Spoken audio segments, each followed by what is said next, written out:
Looks like we're live. How's everybody doing this morning?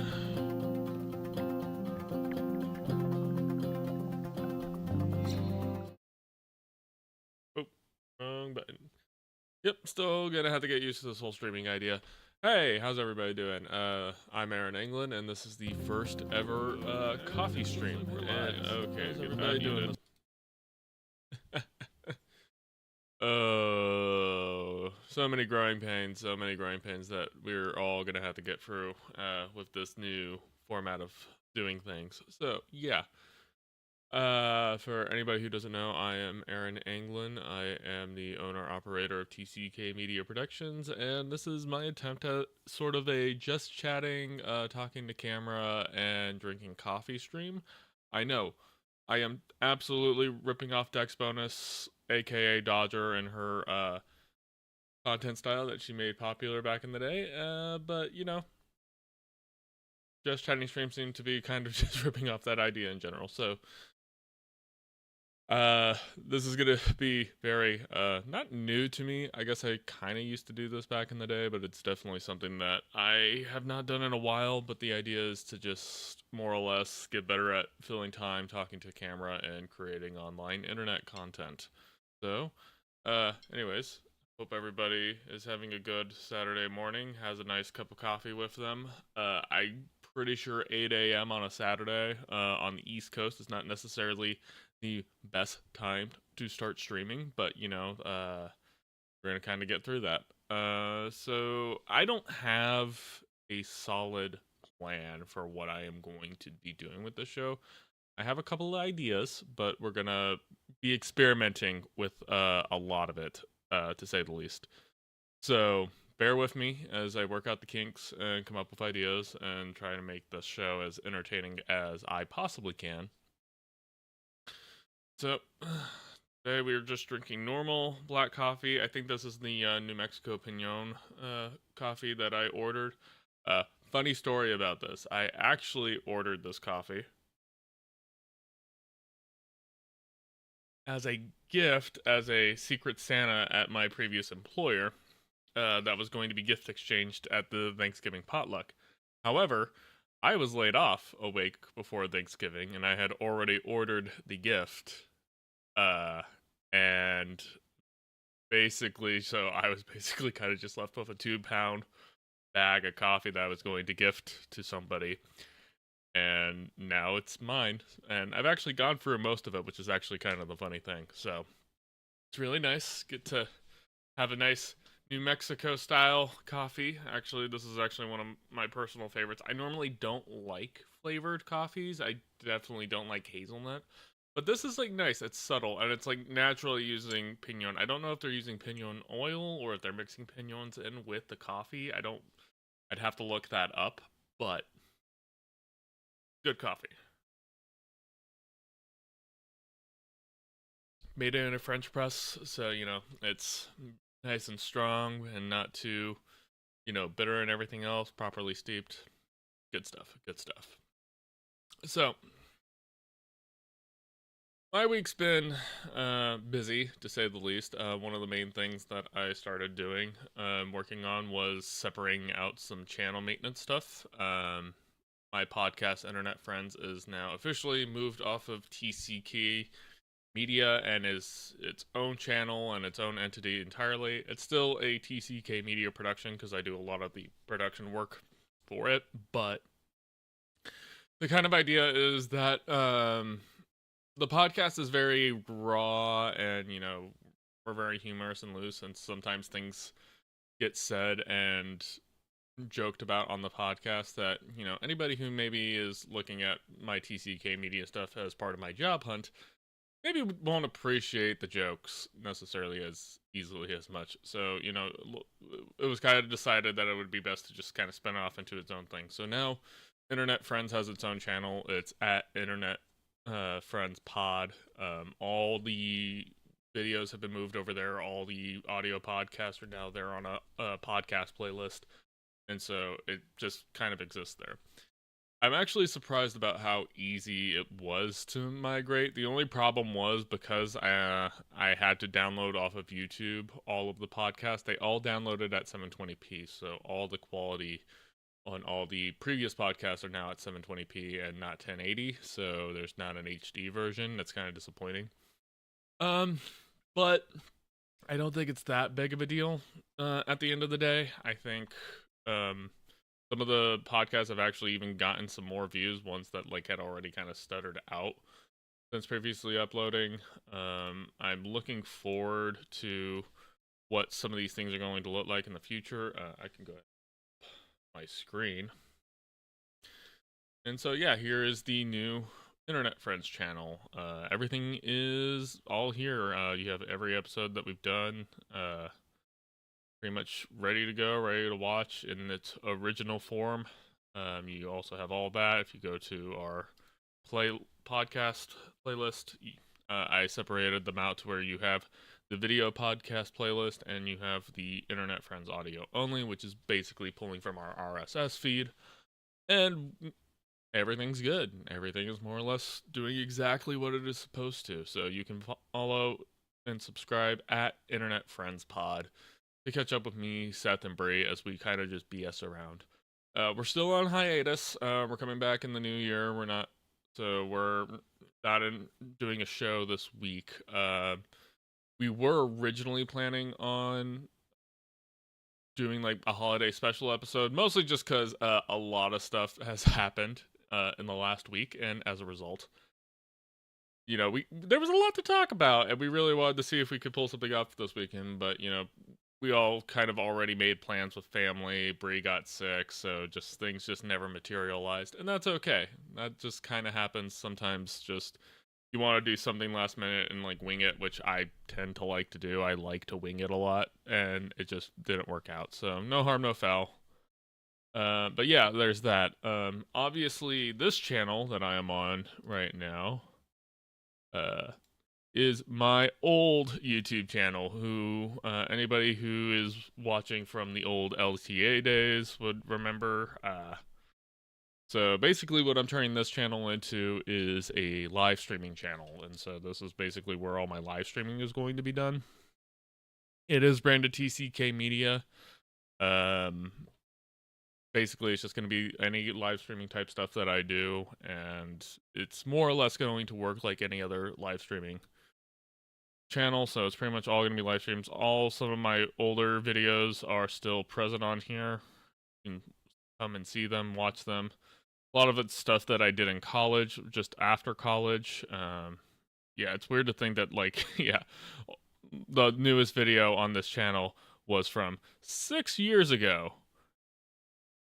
Weird to think that it's been that long since I've done a lot of these things. Yeah, that means I've been in Virginia for just over 7 years now. So kind of weird to think about at the end of the day. But yeah, you'll be seeing most of my live stuff. I've already done some Halo live streaming. I have done some Mass Effect live streaming.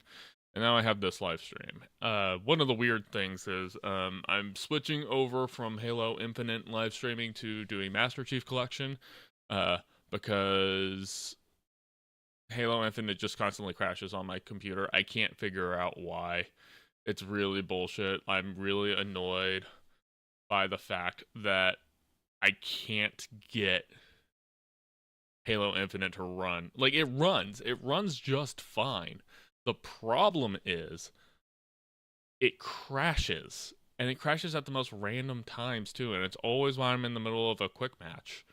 So I would like to figure out what the problem is, but basically all I can really figure out is that it just crashes all of a sudden. I think it might be GPU related because that's the only thing I can think of, but like I'm running a 3070, which is not top of the line card, but it's only a generation old. It's soon to be 2 generations old.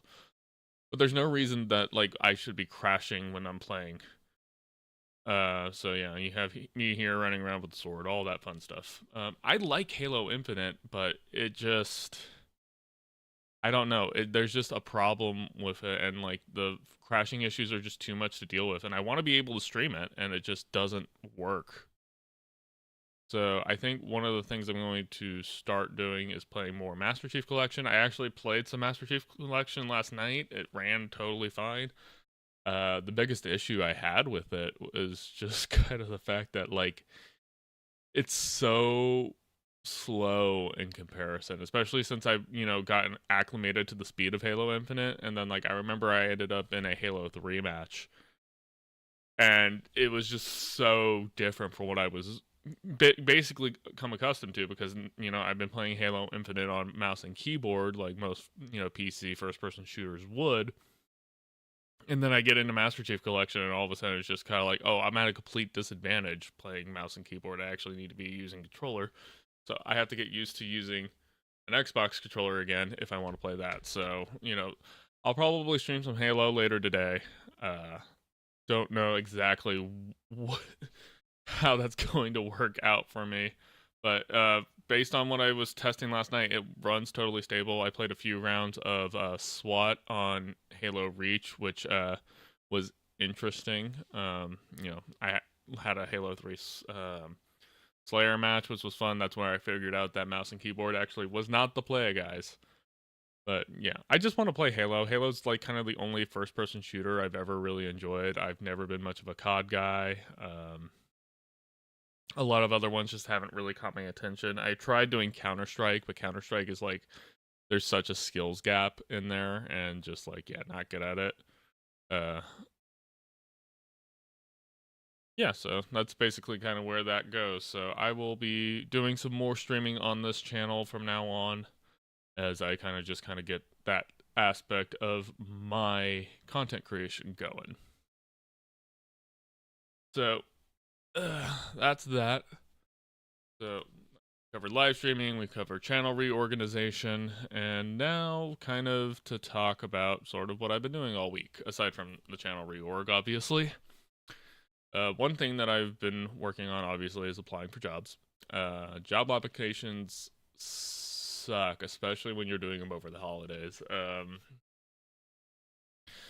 I'm noticing some trends. Some of these trends aren't new. Like, honestly, like the constant, applying for jobs and then instantly, like, just getting back, like, sorry, we're moving in different directions, and the level of automation and stuff. Now, AI makes the automation stuff even worse when it comes to job searching. And so,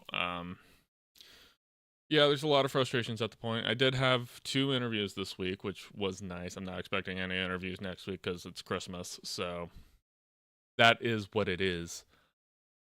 I am going to try and see where some of that stuff goes. The one interview that I did, has already gotten back to me saying that they're moving forward with other candidates, which, again, I wasn't surprised. It was a very corporate job, and based on what they were kind of telling me, they've also been recently bought by a private equity firm, which kind of raised a red flag anyways. And it kind of just sounds that, like, yeah, they have the job listed, but in terms of if they're actually going to hire somebody for that position, I don't think it's going to be. And one thing I caught on to very, very specifically, and this is, I think, a trend that we're seeing in the job market, is that a lot of places are trying to hire a perfect candidate, and if any of the candidates that they are currently interviewing don't reach the level of perfect fit for what they are specifically asking for, they just don't hire anybody and they leave that position vacant, which just doesn't make sense to me in a lot of ways. It especially doesn't make sense when they're listing these things as like entry level positions. It's like everybody right now is allergic to on the job training, which, like, dude, like, people coming out of college, people coming out of trade schools, like whatever it is, they're coming out with a good basis of knowledge, but they're not going to know internal structures and programs and stuff. Like, you want somebody already to have 5 years of experience on a piece of software that sometimes hasn't even been out for like a couple of years, and you're listing 5 years of experience. And that's another issue, is they're having their HR teams run these hiring, the screenings and everything else, that know absolutely nothing about the job. Um, and so they're asking you a bunch of questions, and you're trying to basically try to communicate to them your expertise and all this other kinds of stuff and making it clear what you know what to do. And they're just taking notes based on what you're saying. And they don't speak your language. I wish hiring managers were more on the forefront of the hiring process and not like their HR automated systems. Because like I understand like, you know, they want to sort through stuff and they're getting bombarded with applications and there has to be some level of pre-sorting and pre-screening. But just it's frustrating, especially from a job seeker's perspective, and that's going to be one of those things that we need to figure out. Yeah, I have some plans. There's, you know, in the short term about how to, you know, make sure money's still coming in, and I'm not just, you know, not able to pay my rent. I have a little bit of wiggle room in my savings to, you know, be able to live comfortably for a little while before I absolutely have to commit to anything. The other job interview I had actually this week, actually I felt pretty good about. It was with a car dealership that's trying to have more of an in-house content marketing team. They want specifically a video person, and I felt good about it. The conversation I had with the hiring manager, and it was with the hiring manager. You know, he seemed very impressed and very excited about some of the things I had to say in the interview. And again, the thing that I liked about that interview, even if I don't end up getting the job, was the fact that like I talked to the hiring manager first, not an HR person first. Because it means that the hiring manager's already had the conversation with me, and he talked about how like if I do get another round of interviews, it'll be with him and I believe the owner of the dealership network that I was talking to, and that it would be less of a all right, now tell me what you do thing and more of just like personality and culture fit kind of interview. There were definitely a few things that I had to bring up based on the conversation. Things that maybe might disqualify me for that job. The main thing was salary expectations. The salary they had listed was super low ball, especially for this area. I was amazed that they put a salary range down as low as they did. Basically because I was asking for double of what they listed as the salary. Luckily the hiring manager again was pretty receptive. He's like, yeah, I didn't have control over what they put down as the salary range on that. He wrote down my number as a note, and my hope is that because they're a car dealership, you know, I can maybe talk, you know, car dealershipy about like salary negotiations. So, but yeah, I didn't let that deter me too much. Like, I do feel like I'm a good fit for the job. I just need to make sure that like certain things are accounted for. The other thing that I specifically brought up was basically the hours and commuting. It would be a hybrid position, and it would be a very long commute, to say the least, for me to do that job, but not undoable, especially if I'm only having to go down 2 days a week and not 5 days a week. It's definitely much more doable. Um, there's some other strategies, some other contacts that I plan on leveraging, but I'm waiting until after the holiday season to start leveraging. So that's where the job hunt is at.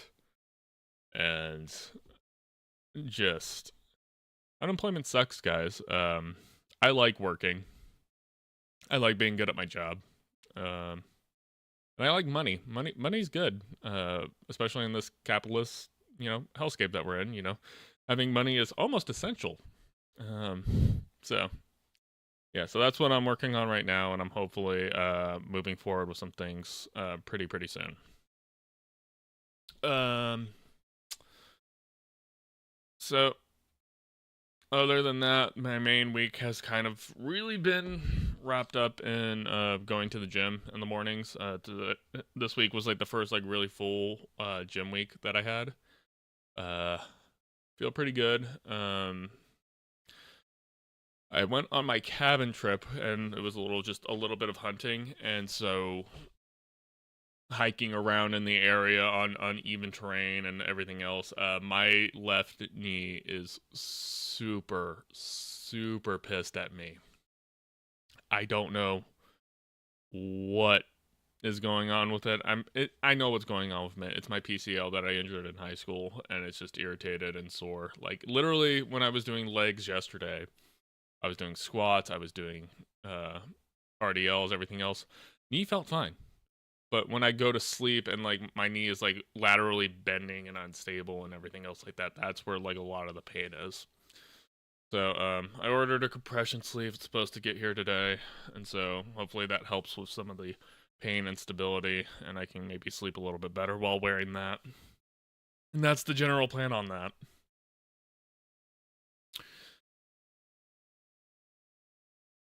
Oof. Trying to just talk and talk and talk is not easy, guys. People who say that streamers don't work that hard don't know how hard it is to just sit here and talk, especially to yourself in a room by yourself. Not like a crazy person. Ugh.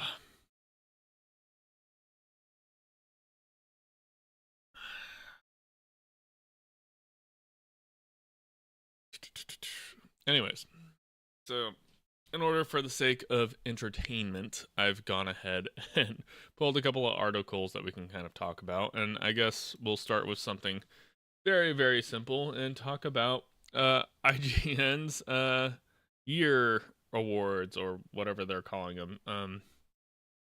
So I know the Game Awards were relatively recently, and basically, I believe it was Astrobot that won Game of the Year, and there was a couple of other games out there who did. I know Blatro basically swept a lot of the indie categories. But, the Game Awards aren't the only people who put out their yearly rewards, and so I was just kind of looking for headlines and stuff to pull from, and I noticed that IGN had their award stuff on their front page, and so I figured I'd look at what, they were, giving their props and their flowers to. The first one we have here is their Game of the Year, which is Metaphor, Refazio. And yeah, so basically my understanding is there's a lot of Persona fans in the IGN offices, so this doesn't surprise me. I'm not a Persona guy, so I've never really played any of the Persona games. And so this didn't really capture my attention really all that much. I wonder if I should try them out. But it is one of those things where it's just like they aren't appealing to my taste, so I don't know if I would even really enjoy them.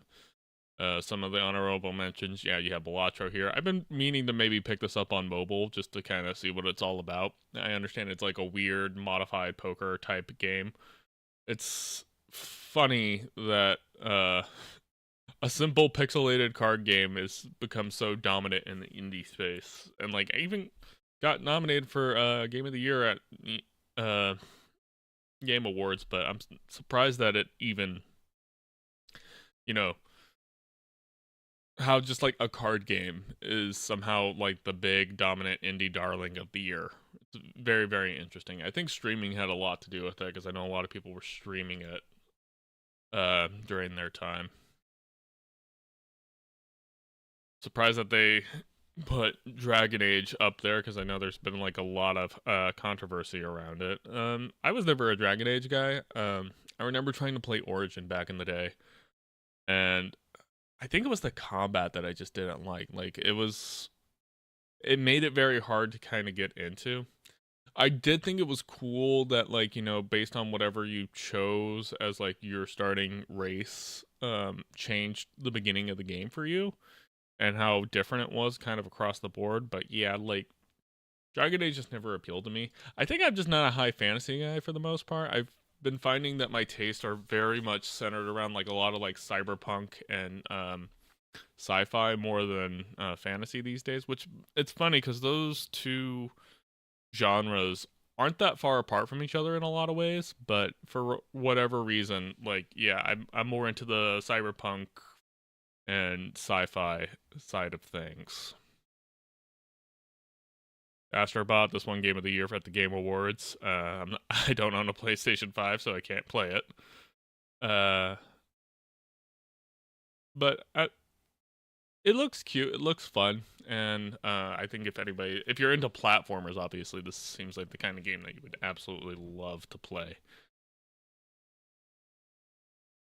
Final Fantasy VII Rebirth. I'm surprised that this one didn't get more love at the Game Awards, actually, believe it or not. This was like really where the big hype was in the middle of the year, but I guess, there's some recency bias that happens sometimes during awards season, so there's always that, but I've been meaning to play Final Fantasy VII Remake. I need to get around to that pretty soon. I just haven't. I've been very, very lazy. Also, I am cheap and don't like playing full pop for video games, so I'm always constantly waiting for a sale. So one day I will time a Steam sale appropriately to actually be able to play Final Fantasy VII. Helldivers 2 could have made a case for Game of the Year if it wasn't for the way that Sony fucked that up. And let's be real, Sony fucked that up. Helldivers 2 had the gaming world by the balls when it came out. It came out swinging. Everybody was on it. This could have been the thing that I replaced Halo with, honestly. And, but Sony's weird business practices, again, just completely screwed it up because, it was something that everybody was playing. Everybody was having a good time. PC and PlayStation players. But then, when they came in demanding that everybody have a PlayStation Network account tied to their Steam account, which, doesn't sound like a big deal, but it is an annoyance. And then the fact that it basically cut off half of the world from being able to play it. Sony just does weird shit all the time.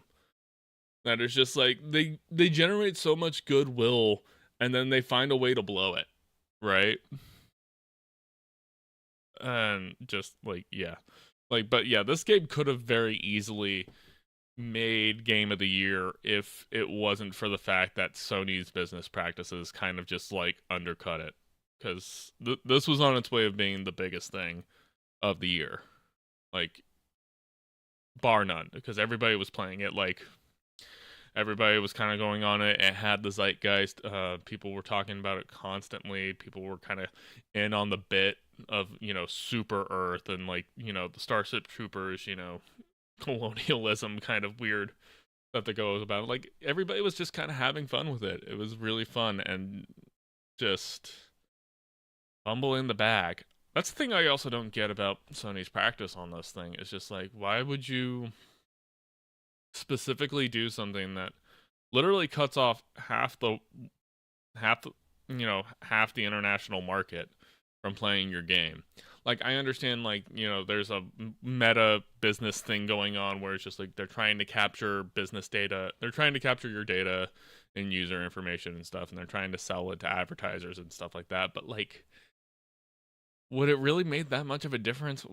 Is that amount of money really that much of a giant pile that you needed to go after it? I don't get it. If I was in the boardroom of Sony, I would be like, guys, it let it ride. It's hot right now. There's no reason to do this. And I feel bad for Arrowhead Games because, obviously the developer didn't care if the PlayStation Network was attached to it for PC players, but Sony did. And it just is what it is. Zelda Echoes of Wisdom. I still need to play this. 2D Zeldas are hard for me, dude. I love Zelda.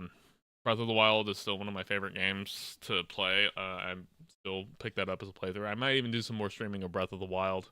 Wasn't that big of a Tears fan, but still enjoy. I love the 3D Zeldas. I don't know what it is about 2D Zeldas that are just so difficult for me to kind of understand. I think there's a spatial awareness aspect to them that just doesn't work for me.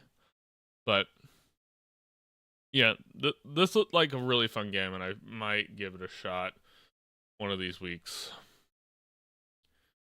Indiana Jones and the Great Circle. This game, I feel probably came out a little too late.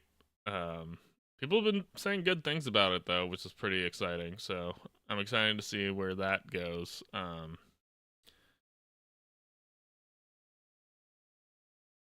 Animal Well. A lot of people have talked about this one. And Black Myth Wukong. Prince of Persia. Silent Hill 2. Infinity Nikki. I haven't heard of that one. These are the honorable mentions. All right. And then, of course, for IGN's movie awards, they went with Dune Part 2. I have not watched any of the Dune movies. You're noticing a theme here. There's a lot of stuff that I haven't watched and haven't played. The reality is that as somebody who has like worked in media for as long as I have, I don't consume as much media as I used to. Um, Dune's a really weird universe, and it's a bit intimidating for me to try and get into. You know, everybody I know talks about the book so much, but everybody I talk to also talks about how like incredibly dense the books are. But you know, the movie seems to be getting good reviews. For the most part, fans of the book seem to be pretty happy with it, so I'm not super surprised. And I think Dune might be part of a kind of a dying breed of movies out today because it really is just, you know, a movie that actually had a screenplay and a budget and people working on it who were really passionate about the project. And the film industry's not in a good place right now, guys. There's a lot of shit going on. A lot of it is on the corporate end. Everybody's just kind of trying to pump out IP and stuff. Screenplays aren't super good these days. Yeah, there's just a lot of issues in Hollywood. Challengers. Oh, this is the threesome movie. Again, didn't watch it, but all I know is two tennis guys want to bang their coach. That's my understanding of this entire movie. That's how they advertised it, at least. Is basically like Zendaya and a threesome. Which, yeah, don't get me wrong, I'd watch it, but I guess that's like only like a very minute part of the film. The Substance. I've heard a little bit about this. Honora. I haven't heard of that one. Nosferatu.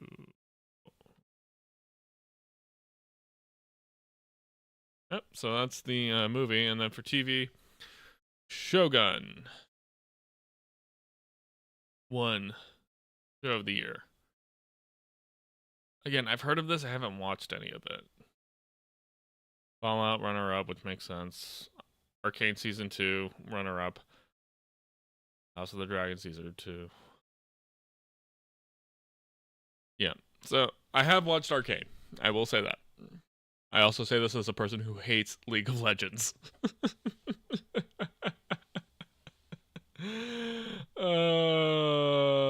Yeah, no. Somebody on the internet's gonna hate me for saying that. No. I tried playing League. Would have been now like almost 11 years ago.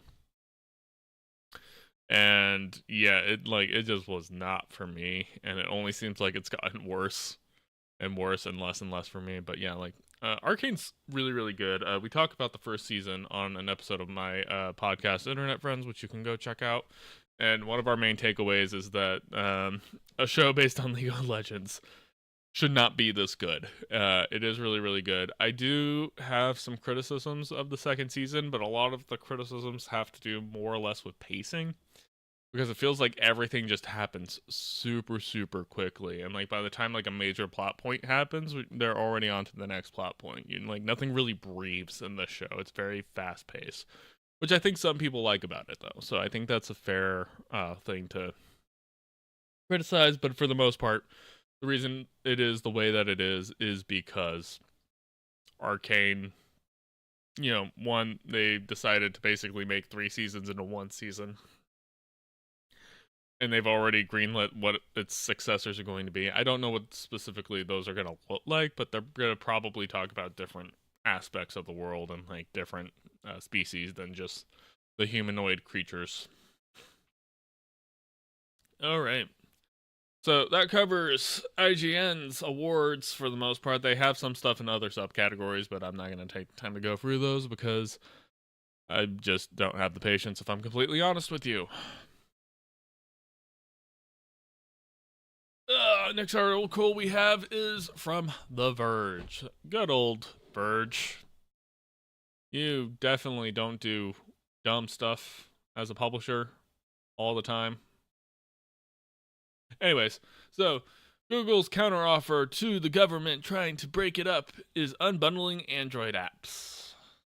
So, TLDR on this is currently the Department of Justice is trying to basically break up Google for antitrust behavior. They want them to sell off Chrome for the most part, and Google obviously doesn't want to sell off Chrome. That is not something that they're interested in doing.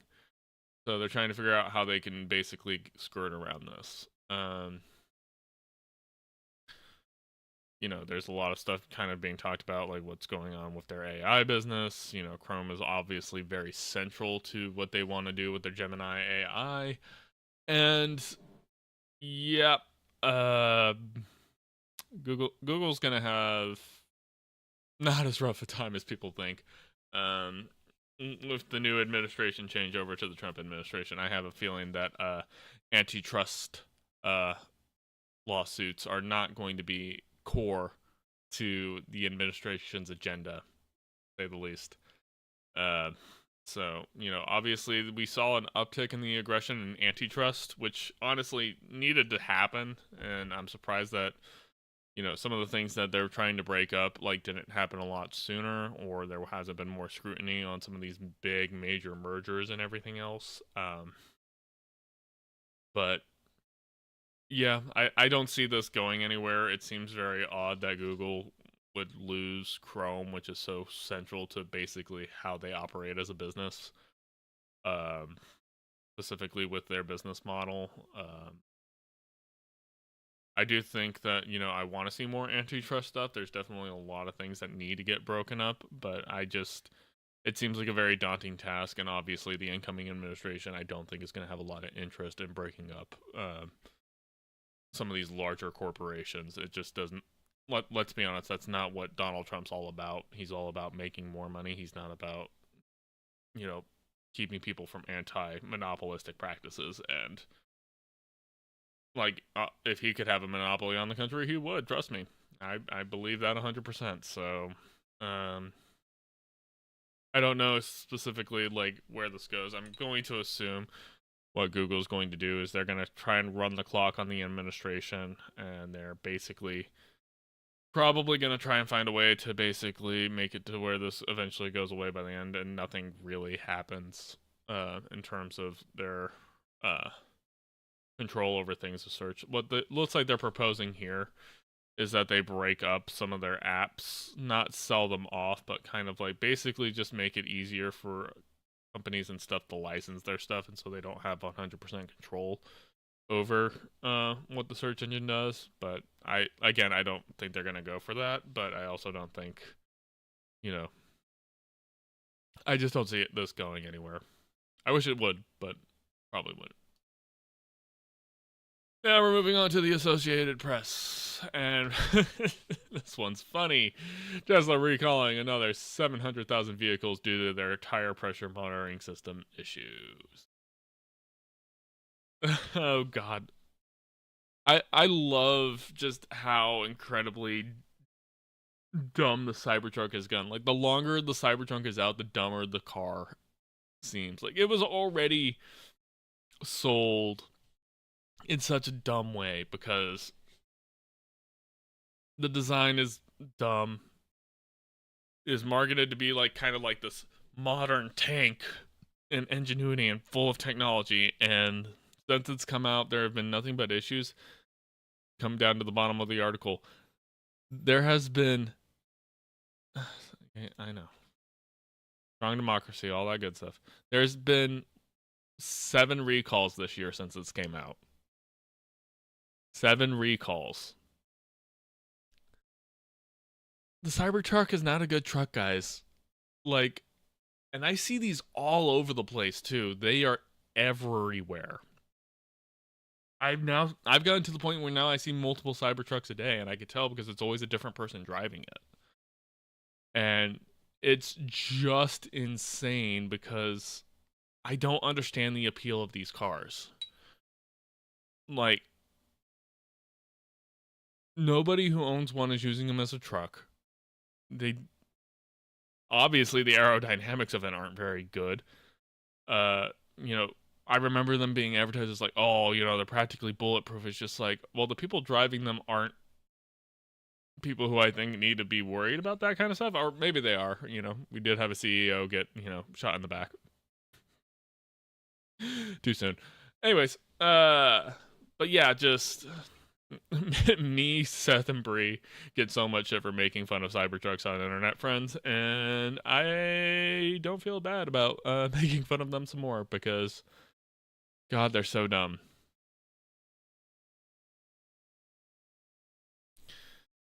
Elon Musk led automaker said it providing a free software update to fix the problem.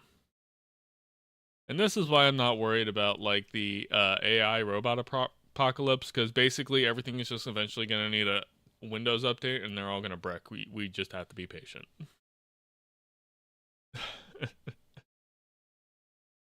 In other news, sports.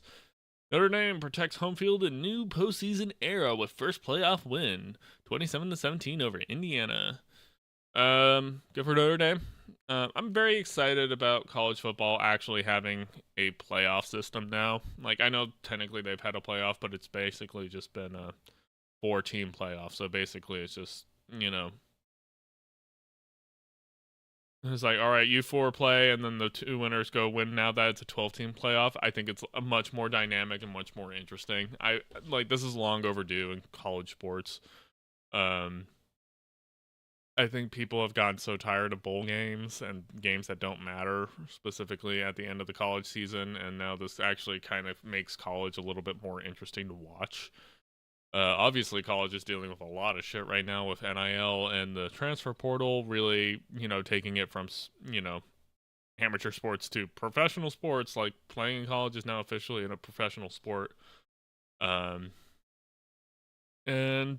yeah, this is just kind of, I think this is good for college football, having games that matter in the postseason and actually having multiple teams trying to play for the national championship, as opposed to basically just how it used to be, where it was just like, all right, the press decides who the 2 best teams are, and they get to basically go at it at the end of the year. So I think this works out a lot better.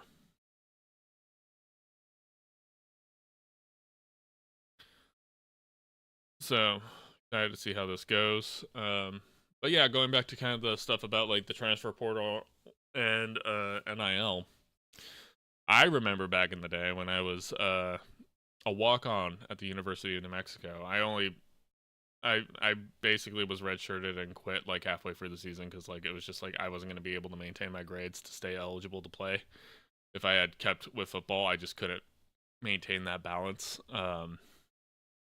But I remember having to sign paperwork from the NCAA where they basically wanted me to disclose anywhere I got money from, because they were very adamant about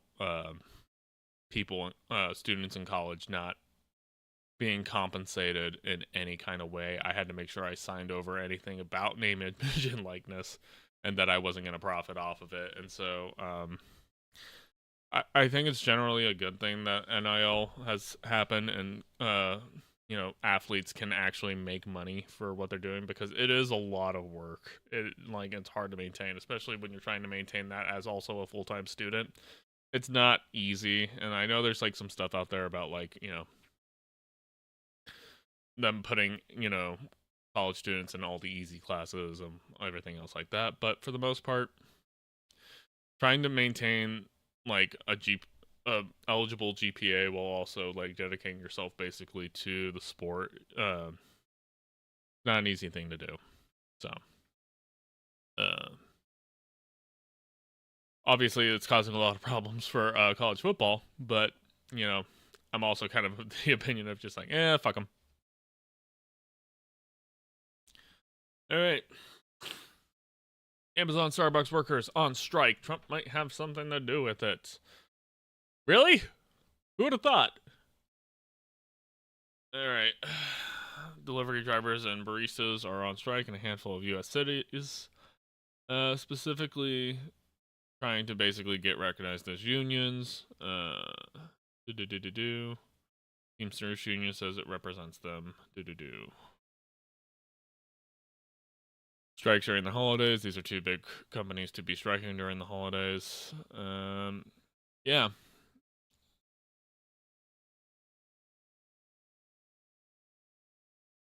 I mean, hey, look, this is what laborers have to do to basically try to, affect leverage against, the companies, and especially if they're going to have, representation at the table when it comes to these negotiations. This is just kind of part of it. I don't have an issue with this. I think we need stronger unions in this country because God knows that corporations and businesses and stuff will basically try to exploit you as much as they possibly can. So, yeah. Keep up the good fight, guys. Hold that picket line. And then, of course, we got government funding bill clears Congress and heads to President Biden instead of averting a shutdown. I'm kind of just tired of talking about shutdowns at this point. It's political football. It's theater more than anything else now. We do this every single time. I'm just kind of sick of it. It's a political pissing match for the most part. It's Republicans, Democrats holding, things hostage to try and get what they want, and basically using, again, our taxpayer dollars to do it. Just, yeah. There's so many things that we need to figure out in this country about how we're going to govern better, but we seem to be very, very shitty at it. Anyways, so that is the news of the week, I guess. I don't know if I'm going to continue to have this be a segment. This is basically just a way for me to get better at talking about things.